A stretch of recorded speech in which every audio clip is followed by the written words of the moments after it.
Es una pregunta muy interesante porque hay dos tensiones contrapuestas y vamos a ver cuál es la que finalmente sale vencedora en la lucha, ¿no? En la lid. Por una parte están aquellos que defienden que la recuperación económica es prioridad absoluta y entonces cualquier tipo de restricción que impida que la más mínima actividad económica tenga freno es contraproducente, porque el sufrimiento en forma de desempleo y de pérdida de riqueza y de cierre de empresas justifica cualquier tipo de actividad de las existentes hoy. Y en paralelo hay no solamente por la presión de la Unión Europea y de sus políticas, digamos, de su visión que tiene de lo que tiene que ser la Europa de dentro de los próximos años, el Green New Deal famoso, sino que también es una apuesta inteligente. Y me explico.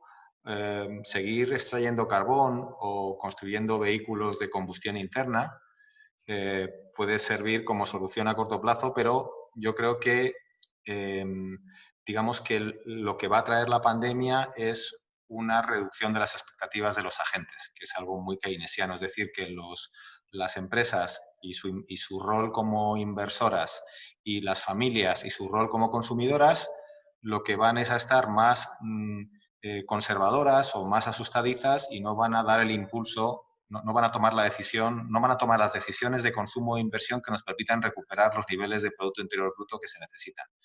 No con la intensidad con la que se necesitaría para salir de la crisis en forma de V, como ya yo creo que se ha popularizado, ¿no? Salir, hemos caído, pero salimos muy rápidamente. Entonces, la estrategia del Green New Deal lo que dice es, vamos a necesitar un apoyo público muy intenso y el apoyo público muy intenso tiene sentido que ya vaya con un determinado sesgo que aproveche la sobreinversión impulsada desde el sector público para colocar ya la economía o proporcionarle unas condiciones que le permitan ser más competitivo y más sostenible en la siguiente fase expansiva capitalista. Entonces, para eso el Green New Deal es perfecto, ¿no? Porque uno de los problemas que tiene la economía europea, y esto es estrictamente económico, no es ecológico, no es ecología ni es justicia social. Uno de los problemas que tiene la economía europea es la extraordinaria dependencia energética. Entonces, la apuesta por el ahorro, la eficiencia y las renovables, más allá de tener sentido, como decía, económico, político, no, ecológico, medioambiental, político, tiene un sentido económico muy claro. Todo lo que consigamos avanzar en el despliegue de esos vectores en el ámbito energético nos van a proporcionar una mayor fortaleza competitiva y una mayor capacidad de generar bienestar y no depender de las materias primas energéticas que vienen del exterior. Entonces, digamos que frente a la primera tentación que van a intentar aprovechar todos los sectores que están ya maduros y en declive para que se ralenticen los procesos de cambio e incluso se apoyen sectores productivos que son antiecológicos, hay yo creo que una tendencia, perdón, una fuerza más poderosa que es aquella que defiende que ahora que ni las familias ni las empresas van a tomar decisiones de ahorro, digo, de consumo y de inversión, sino que van a ahorrar, el sector público es el que tiene que tomar la iniciativa y tiene a su disposición, digamos, digamos, unos contenidos para encaminar la inversión muy claros que nos permitan, aparte de todo lo ecológico, también mejorar la competitividad de la economía europea. Entonces yo sí creo que esa tendencia que había de ir, el imperativo de ser más sostenibles, de reducir las emisiones de gases de efecto invernadero, de ir a una economía descarbonizada, se van a acentuar y se van a acelerar. Otra cosa distinta es lo que me gustaría a mí que pasara. O sea, yo como economista pues académico, no sé si decirme académico, el hecho de ser profesor no me convierte en economista académico ni en intelectual, sino que soy más bien un activista. Yo lo que prefiero es que no sea el Estado el que tenga que protagonizar la transición energética, sino que sea la ciudadanía.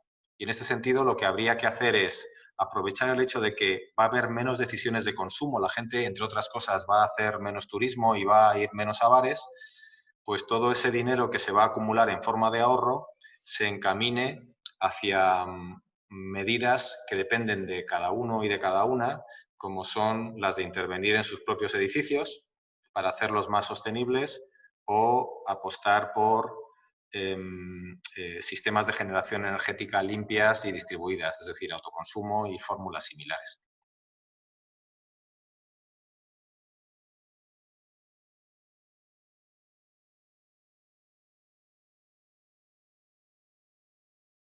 Sí, yo he aprovechado el confinamiento para ver con mi hijo la Segunda Guerra Mundial en colores, que es una serie que hay en Netflix.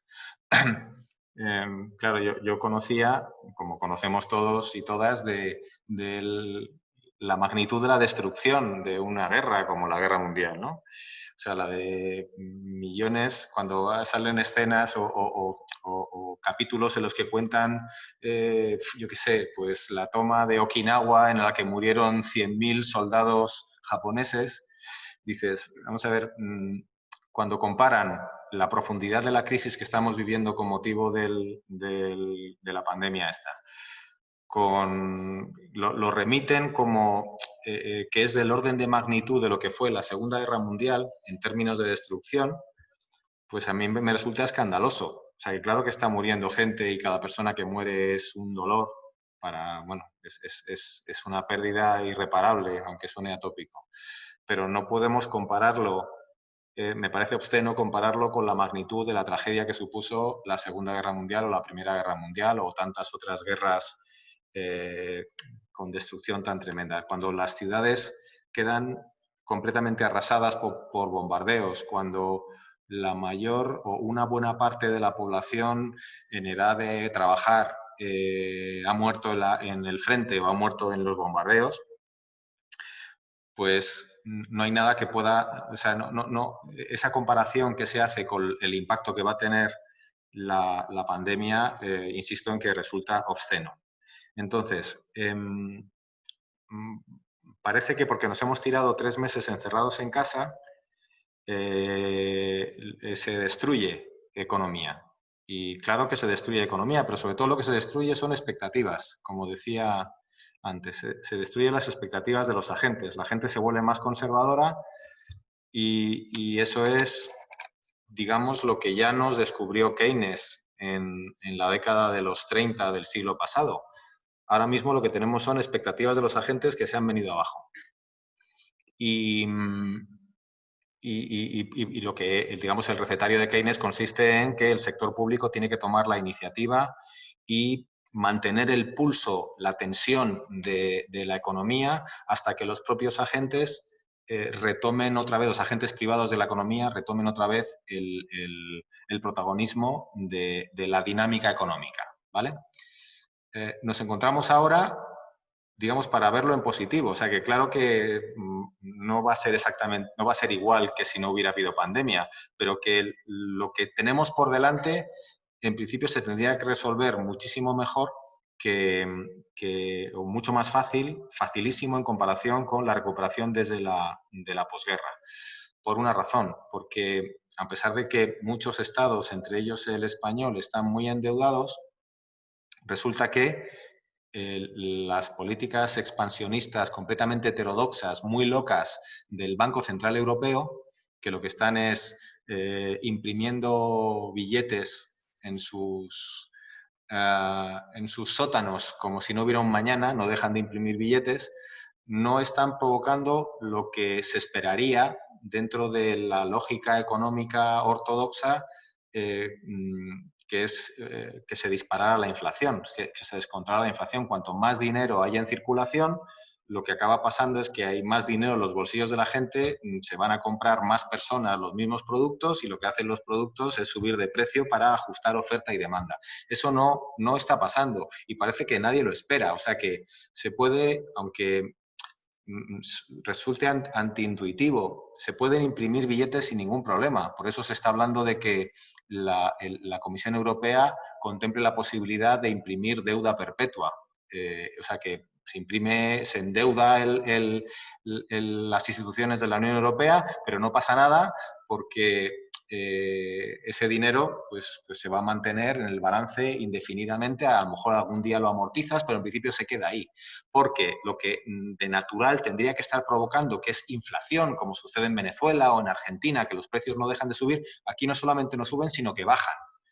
Y todavía puede ser que bajen más por el hecho de que lo que tira hacia arriba de los precios, como puede ser el petróleo, no parece que vaya a ir para arriba y la energía cada vez va a ser más barata gracias al despliegue de las renovables. Es decir, que nos encontramos con un momento en el cual, a diferencia de lo que sucedió después de la Segunda Guerra Mundial, el crecimiento va a venir solamente del hecho de que el sector público invierta o apoye la inversión privada de forma masiva en los sectores económicos correctos.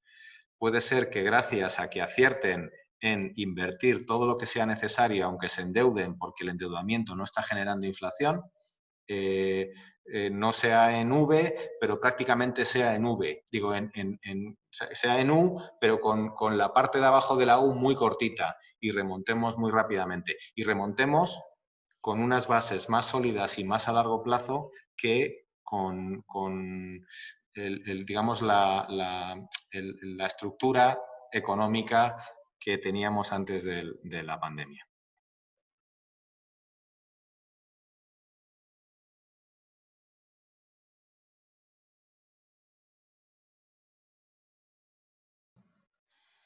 Sí, o sea que una primera lectura consiste en ver cómo hemos reaccionado ante esta pandemia, porque eso nos sirve como aprendizaje para saber cómo abordaríamos circunstancias similares. O sea, en ECO trabajamos 25 personas y salvo las 2 personas que se ocupan de los eventos en el espacio ECO, pues el resto hemos podido seguir desarrollando nuestro trabajo con absoluta normalidad, teletrabajando. Entonces hemos descubierto que se puede teletrabajar. Pero sin embargo, como cultura de organización, nosotros somos muy piña y nos gusta tocarnos. Y entonces, el hecho de que no podamos tocarnos, aunque no quiero resultar maleducado, ¿no? Pero entender, o sea, que necesitamos el contacto físico porque eso es, digamos, genera mucha riqueza, mucha capacidad de generar ideas y de trabajar en equipo. Yo creo que nos supone una merma, ¿no? Y esa merma, a mí me gustaría pensar que vamos a ser capaces de superarlo y para eso igual lo que estamos planteando en ECO, y lo digo a modo de ejemplo, es que quizá nos encontremos, no tanto trabajando como que nos encontremos en el campo dando vueltas, haciendo excursiones y estando juntas y generando ese vínculo. Entonces, lo que hemos aprendido es que se puede teletrabajar y eso está muy bien porque, porque digamos que nos abre un campo de oportunidades o de posibilidades que nos puede llevar a ser más eficientes, a trabajar con otra gente, a vivir en otros sitios y aunque tenemos que acostumbrarnos y hacer todo lo posible para hacerlo compatible con el hecho de encontrarnos físicamente y poder tocarnos, es una oportunidad adicional. O sea, en ECO lo que tenemos es la costumbre de decir que cuanto peor, mejor.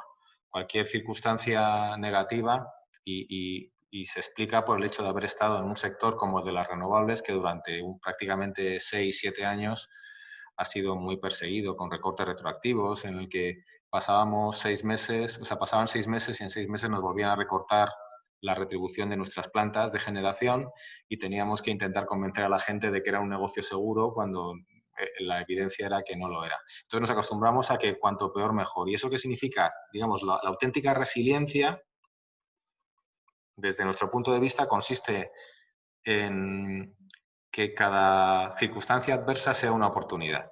Suena atópico y puede ser palabras vacías.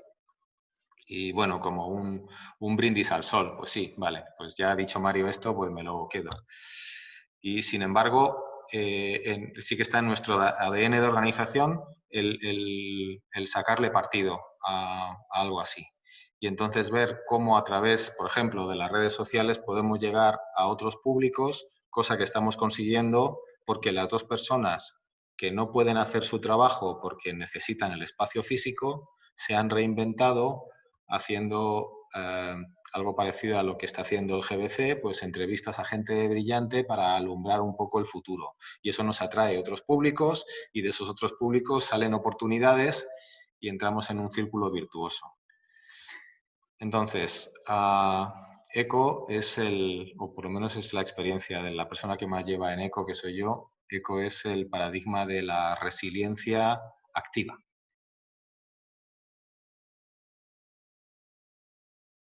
A mí me gusta decir que yo soy la persona más afortunada del mundo y lo creo de corazón. O sea, si es necesario plantearlo en términos de competición, yo creo que bueno, que el resto de competidores y competidoras lo tendría muy difícil. O sea, yo tengo una familia compuesta por una mujer que se dedica a tocar el piano 4 horas al día y entonces en mi casa está sonando el piano constantemente y dos hijos que estudian 10 horas al día. Y no estudian por obligación, sino porque es que se embeben en los conocimientos o en la curiosidad por aprender y no lo pueden dejar. Entonces yo casi a veces hasta me siento un poco solo en mi propia casa, me tengo que pasear por las habitaciones para verles que están ahí, porque no soy un ruido durante horas y horas. Y luego nos encontramos en la comida, y cosa que no podía hacer porque estaba en la oficina hasta las 10 de la noche, y nos tiramos una hora riéndonos y luego nos damos un paseo.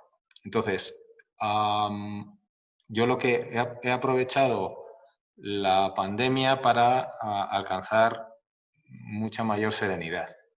O sea, que la vorágine del trabajo y del resto de ocupaciones digamos, tiene su punto sexy, pero al mismo tiempo tiene su punto alienante y te lleva a una dinámica personal en la que no puedes parar, es como muy adictivo. Entonces esto, que he mantenido la actividad y sigo haciendo muchas cosas, me ha permitido hacerlas con más serenidad y con eso he conseguido un mayor nivel de concentración y una visión más amplia.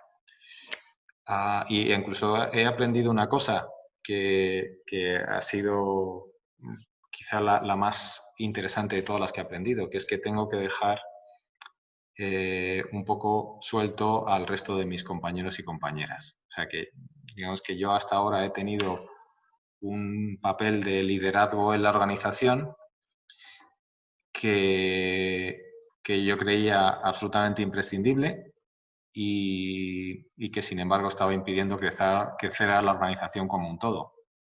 Entonces, de esta pandemia está surgiendo una nueva organización en la que yo voy a tener un papel más de abuelo cebolleta o de inspirador a largo plazo, mientras que haya otra gente más joven y gente muy potente, como toda la que me acompaña, que no tenga la supervisión y también el freno en evolución personal que representa mi figura.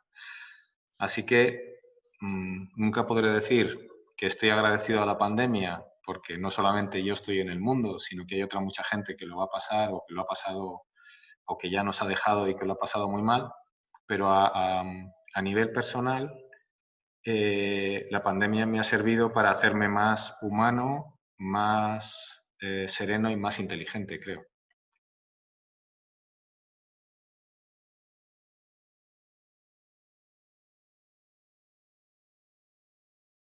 Yo creo que esta circunstancia tan excepcional ha colocado digamos, en la pantalla determinadas tendencias sociales que cada una de ellas encaminan en una dirección y que merecen un análisis separado. Yo no sé, a lo mejor es, o sea, que no soy un experto y lo que tengo son pálpitos de lecturas que vayan pasando por las redes sociales o por los medios de comunicación. Pero me ha parecido pensar, y tendría sentido que así fuera, que hay muchas personas que se están planteando vivir un poco más lejos, en viviendas con una cierta superficie disponible, a lo mejor con un poquito de jardín o incluso en lo más lujoso, pues con piscina. Que la gente pueda teletrabajar, vivir más lejos y vivir en viviendas unifamiliares con parcela.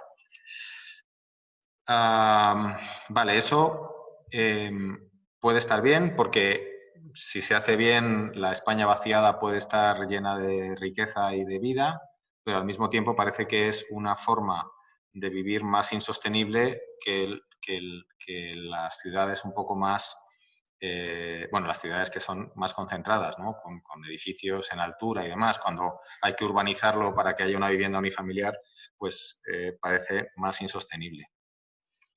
Luego, otro fenómeno que yo no sé si tendrá continuidad, ojalá así sea, es que la gente se ha conocido, los vecinos y las vecinas se han conocido. Por aplaudir, por estar confinados y en cierto modo estar en el mismo espacio relativamente cercano, se están reencontrando. Hay incluso hasta redes de solidaridad vecinal muy hermosas que ojalá no se nos olviden y que tengan continuidad. Entonces, digamos, tendencias que están, yo creo que encaminan en direcciones contrarias y que vamos a ver también una vez más cuál de las dos resulta victoriosa. Porque la segunda de las tendencias a lo que encaminaría es a soluciones de ciudad más, comunitarias, ¿no? Más de que no necesitamos, que podemos buscar soluciones colectivas a las necesidades colectivas, que se va a reducir. Ya voy centrando lo que quiero decir. Por un lado, sería una solución individualista de yo me lo guiso y me lo como y me pongo mis paneles fotovoltaicos y una batería y me desconecto de la red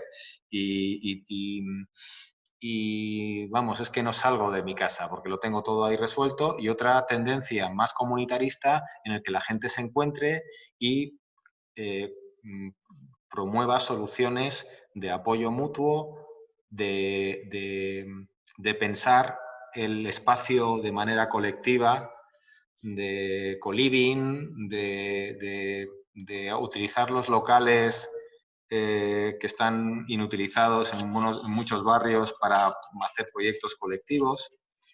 Entonces, en esa tensión, una vez más, nos encontramos sin saber cuál de las dos tendencias va a ser predominante.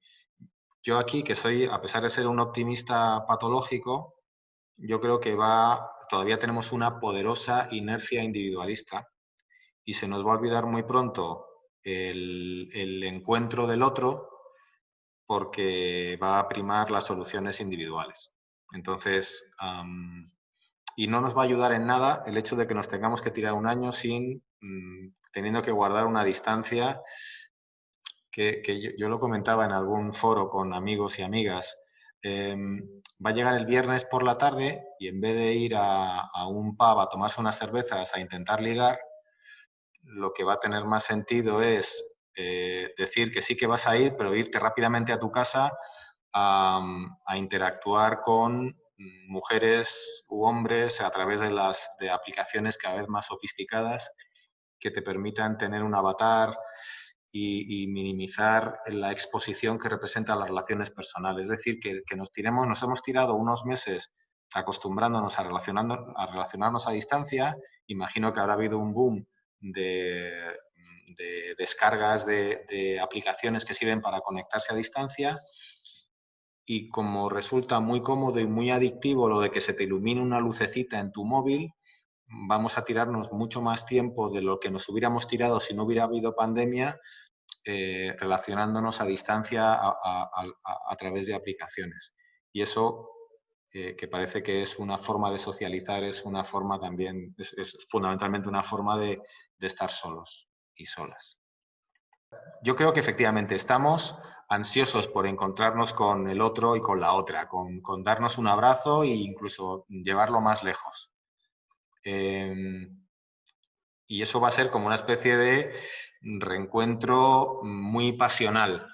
Pero sin embargo, cuando pase esa primera efervescencia digamos, de la necesidad provocada por la carencia, luego habrá muchos y muchas que de forma natural vuelvan a, al marco menos arriesgado, menos expuesto, más controlado, más, con una oferta muchísimo más amplia que nos ofrecen las aplicaciones para relacionarnos. O sea que yo sí creo que va a haber un primer, pues digamos que todo el mundo va a salir a encontrarse con la gente, pero luego se va a acordar de que de lo bien que le fue o de el potencial que tiene el recluirse y relacionarse a través de una pantalla de un ordenador o a través de una aplicación informática. Y eso va a estar ahí y digamos que va a estar ahí durante más tiempo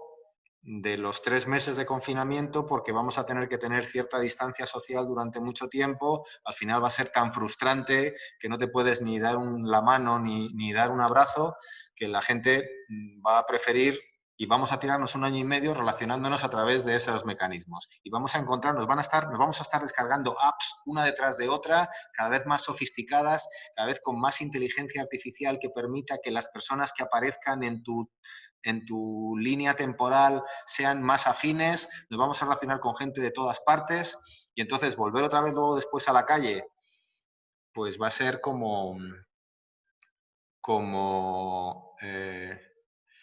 vas a vernos a poco o va a ser mucho más trabajoso y probablemente nos rindamos a la mayor eficacia, aunque completamente descarnada y plana, de las relaciones a través de las aplicaciones.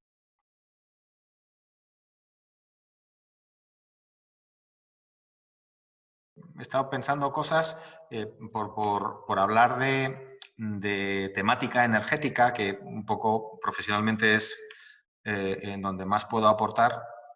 Yo sigo desde hace muchísimo tiempo a iba a decir economista, pero es más bien es un businessman, un tío muy ilustrado, muy trabajador y que hace los números que a mí me parecen relevantes en el ámbito en el tema de la transición energética, que es Chris Goodall, Goodall, Chris Goodall.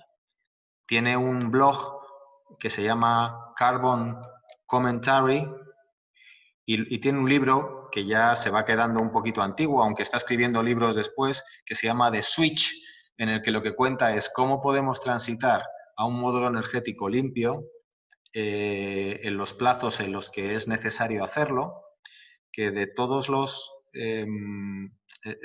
ensayos similares que he leído, que hay muchos y hay incluso organizaciones como Greenpeace que lo hacen, ninguno me parece tan útil, tan práctico y tan sensato como Chris Goodall. Así que esa sería mi recomendación.